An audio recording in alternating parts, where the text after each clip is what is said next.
उद्यमेन हि सिद्ध्यन्ति कार्याणि न मनोरथा न हि सुप्त सिंहस्य प्रविशन्ति मुखे मृगा।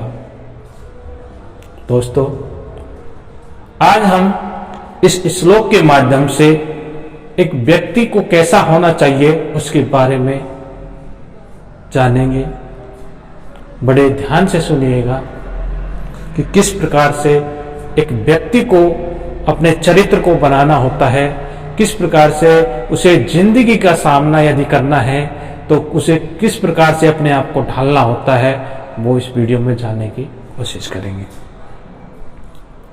एक व्यक्ति जो कि समाज का निर्धारक होता है, एक व्यक्ति जो कि अपने परिवार का संचालक होता है, उसे हमेशा इस बात की चिंता रहती है कि उसे अपने परिवार को किस प्रकार से चलाना है, अपने समाज में अपने आप को किस प्रकार से एक आदर्श रूप में रखना है।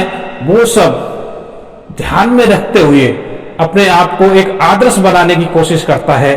एक व्यक्ति जो अपने माँ बाप की सेवा में अपना जीवन दांव पे लगा देता है, अपने आप को चाहे कितनी भी मेहनत हो वो हर मुश्किल से गुजरने की कोशिश करता है, सिर्फ अपने परिवार को चलाने के लिए, अपनी एक इमेज बनाने के लिए अपना सारा कुछ वो दांव पे लगा देता है। एक व्यक्ति, यदि वही व्यक्ति अपने समाज का, अपने परिवार का जब नहीं सोचता है तो उसे कहते हैं आलस्य।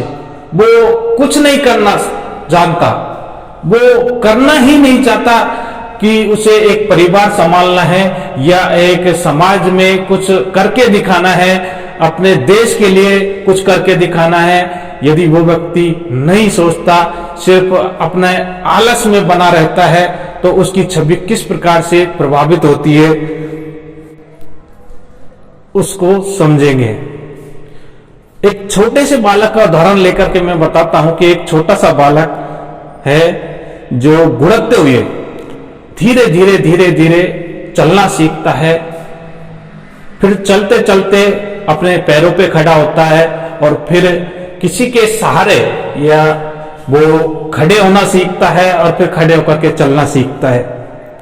ये उस बालक की मेहनत है, उसका परिश्रम है, तभी तो वो ये सब कुछ कर पाता है कि वो एक चलना सीखता है। और उसके बाद में जब उसमें बुद्धि का विकास होता है तो अपने अनुसार वो सारे कार्य करता है जो उसके मन में होता है। यदि व्यक्ति मन में कुछ रखता है, वो कुछ करने की इच्छा रखता है, तो यही इच्छा उसे परिश्रम करवाने के लिए मजबूर कर देती है, उसे कठिन से कठिन समस्याओं को सामना करने पर मजबूर कर देती है। यदि वो कुछ चाह रखता है और एक व्यक्ति यदि उसमें कोई चाह नहीं है तो वो कुछ नहीं कर सकता।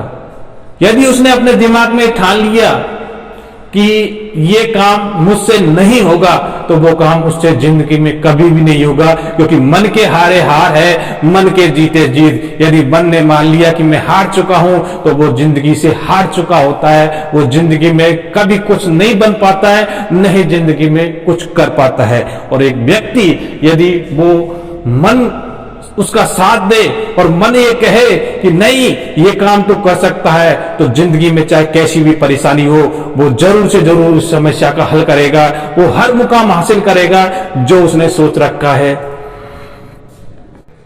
यदि एक व्यक्ति को अपने कार्य सिद्ध करना है तो उसे परिश्रम करना पड़ता है, और ये परिश्रम उसे तभी सिखलाता है, ये परिश्रम उसे तभी करने पर मजबूर कर देता है जब उसके मन में एक चाह हो, मन में एक दृढ़ निश्चय हो कि ये काम उसे करना है, तभी वो उस काम को कर पाता है। यदि उसने ये सोच लिया कि ये काम मुझसे नहीं होगा तो वो जिंदगी में कभी भी उस काम को नहीं कर पाता है। कई व्यक्ति ऐसे होते हैं जो कि भाग्य के भरोसे रहते हैं। ये ध्यान रखना, भाग्य कभी भी फल नहीं देता है। यदि जिंदगी में फल हमें प्राप्त करना है तो हमें कर्म करना पड़ेगा, चाहे उसका परिणाम कुछ हो, अपने हाथ में सिर्फ कर्म करना है। फल की इच्छा नहीं है अपने हाथ में।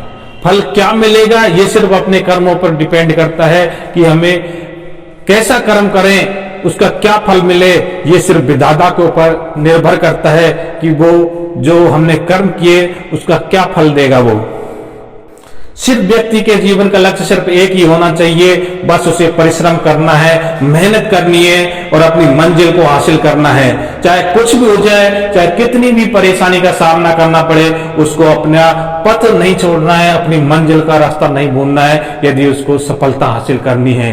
और यदि व्यक्ति जिंदगी में ये सोच के बैठ जाता है कि नहीं मैं ये करूंगा या नहीं करूंगा, इससे मेरे को कोई मतलब नहीं है, मुझे तो बस सफलता हासिल करनी है, बस ऊपर वाले के ऊपर निर्भर रहना है, तो ऐसा कभी नहीं होगा कि उसको वो सफलता मिल जाए। कभी नहीं मिलेगी उसको सफलता। सफलता के लिए हाथ पांव फैलाने पड़ते हैं, हाथ पांव चलाने पड़ते हैं। ऐसा नहीं है कि सामने से मांग करके लिया है और बस अपना तो खाने पीने का जुगाड़ हो गया, बाकी भगवान जाने, कल का कल भगवान करेगा। ऐसा नहीं है। भिखारी भी जब मांग के लाता है तो वो भी ये सोचता है कि आज का तो हो गया, कल क्या हमें करना है, कल पता नहीं भगवान देगा या नहीं देगा। उसे भी कर्म करना पड़ता है। लेकिन मैं तो उस भिखारी की जिंदगी भी बदतर मानता हूं कि भगवान ने हाथ पैर दिए सिर्फ मांगने के लिए नहीं, वो हाथ पैर सिर्फ कमाने के लिए दिए हैं। अपनी हाथों से कमाओ और अपने खुददार की जिंदगी जियो, यही जिंदगी का लक्ष्य होना चाहिए। मांगने से कभी पेट नहीं भरता, सिर्फ जिंदगी चल जाती है। अरे जिंदगी जीने के लिए तो जानवर भी जीते हैं। कुछ ऐसे काम करो जिससे लोग तुम्हें हमेशा हमेशा के लिए याद रखें। कठिन से कठिन समस्याओं का सामना करो, देखो जिंदगी एक दिन तुम्हारे कदम अवश्य चूमेगी।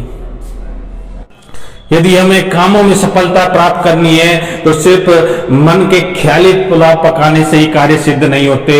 हमें परिश्रम भी करना पड़ता है, हमें मेहनत भी करनी पड़ती है और जी जान से। ये भी नहीं कि हमने बस परिश्रम कर लिया, मेहनत कर लिया, हमें सफलता मिल जाएगी। पूरे मन के साथ में, पूरी शिद्दत के साथ में वो मेहनत करनी पड़ती है, तभी हमें उसका अच्छा फल मिलता है और परिश्रम का फल मीठा होता है। ये तो आपने सुना ही होगा।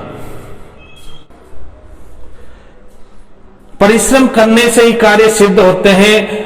सिर्फ मन की इच्छा से कार्य सिद्ध नहीं होते कि कोई काम हमने सोच लिया कि ये काम ऐसा हो जाए, ये काम ऐसा हो जाए तो वो काम हो जाता है, ऐसा नहीं है। सिर्फ ख्याली पुलाव पकाने से मन के कार्य सिद्ध नहीं होते, उसके लिए मेहनत करनी पड़ती है, जी जान लगानी पड़ती है, तब जाके अपने कार्य सिद्ध होते हैं।